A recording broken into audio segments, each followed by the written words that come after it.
This happened a few years ago, out in a rural part of Washington. My wife and I had just moved into a small house near the edge of the woods. It wasn't completely isolated, but there were no close neighbors, and the tree line sat just beyond our backyard. It was quiet out there, peaceful, most of the time. Behind the house stood a massive old tree. It had probably been there for decades, tall and thick, leaning slightly toward the house. I had noticed it when we first moved in, but I never thought much about it, until the storm. It rolled in late one evening. Heavy rain, strong wind, the kind that makes the whole house creak and the trees sway in ways that don't feel right. Around midnight, the wind picked up even more. You could hear it pushing through the trees behind the house, branches snapping, leaves tearing loose. And then, a loud crack, not thunder, wood. I sat up in bed immediately. My wife did too. "What was that?" she asked. I already knew. "The tree." We both got up and went to the back window.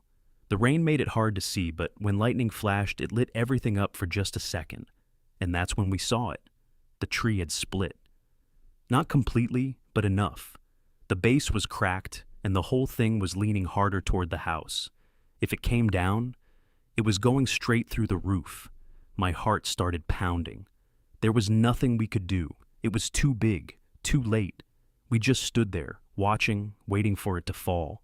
Another gust of wind hit. The tree shifted, more cracking, louder this time. And then something happened that I still can't fully explain. The tree stopped moving. Not swaying, not falling, just held. Like something had caught it. I blinked, trying to make sense of what I was seeing. Then another flash of lightning lit up the yard, and for just a second, I saw it. A shape. Massive. Standing near the base of the tree. Arms raised, pressed against it, holding it. At first, my brain refused to accept it. But when the lightning flashed again, it was still there. Tall, broad, covered in dark hair, bracing itself against the tree, like it was keeping it from falling. My wife grabbed my arm. "Do you see that?" she whispered. I couldn't answer. I just stared. The wind pushed again. The tree creaked, but it didn't fall. Whatever was there was holding it. The storm kept going. Minutes passed, then more. Every time the wind hit, the tree would shift slightly, and that figure would adjust with it, holding, stabilizing, keeping it from coming down. It didn't make any noise, didn't move away. It just stayed there, until the storm finally began to calm. The wind slowed, the rain eased, and slowly, carefully, the tree settled. Not upright, but no longer falling, leaning, but stable.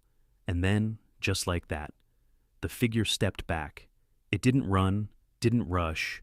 It just moved away from the tree and disappeared into the darkness of the woods, gone within seconds. We stood there in silence. Neither of us spoke. We just looked at each other, trying to understand what we had just seen.